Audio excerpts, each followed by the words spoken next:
Well, hello again. Glad you could join me. This is Geometric Series Part 2. Now, I just put our two very important formulas, anything to do with geometric anything. This is a formula for figuring out individual terms. And over here, we've got our new formula for figuring out partial sums of geometric series.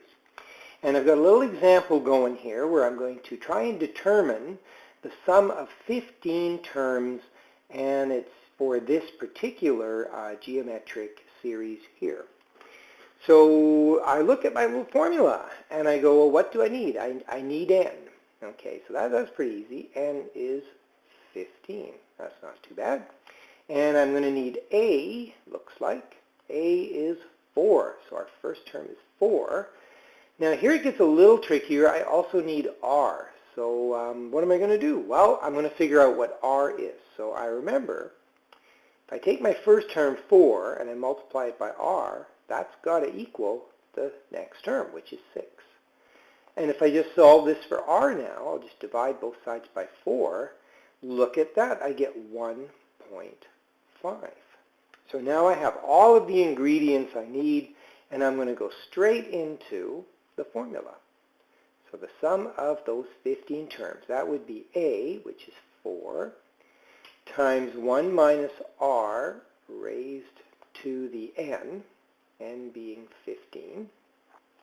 And that's all divided by 1 minus r, which is 1.5.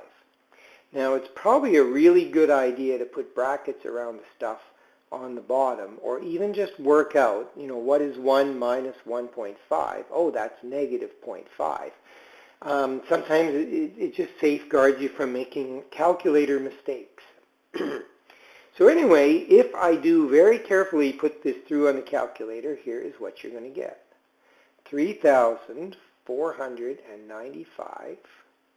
And we've got a bunch of decimals after that.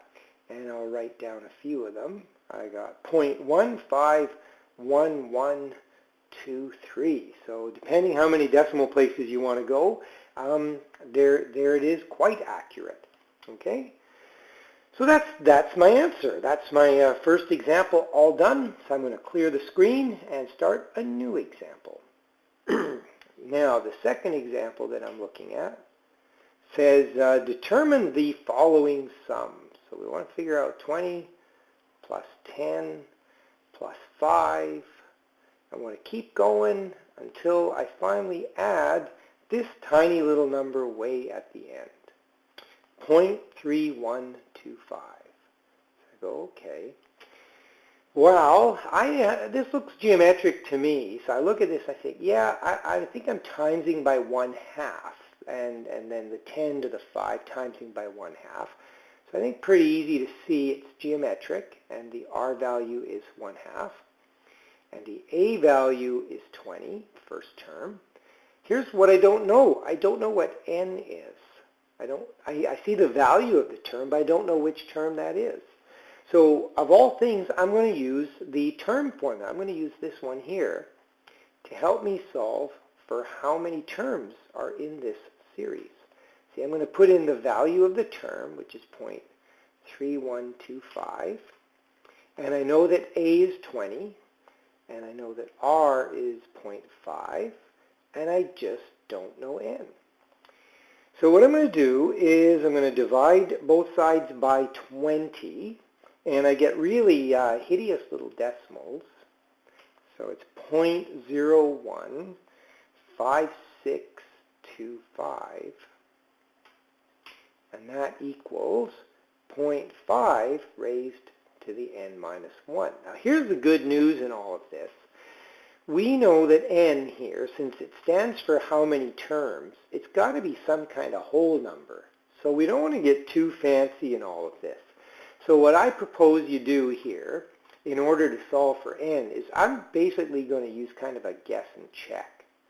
And it really won't take you too long to realize that to get this decimal mess here, I would just plug in 0.5 and raise it to the 6. Now, that's technically what this number is.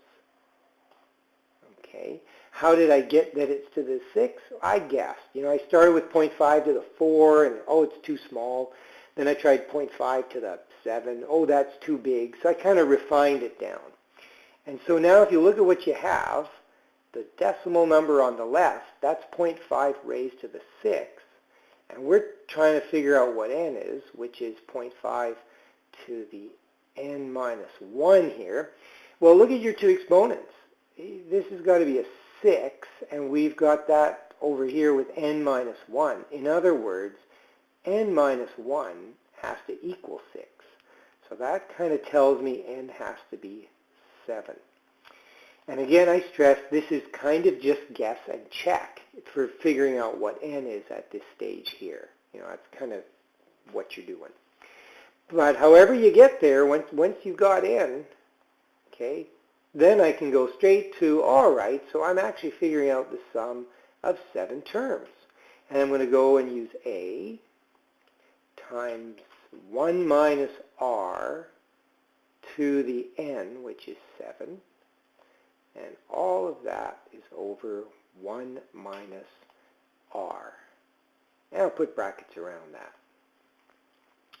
Again, if I'm very, very careful with the calculator, I should get 39.6875. And there it is. There's my answer for the sum of this particular geometric series. And with that, I am going to stop the madness for now.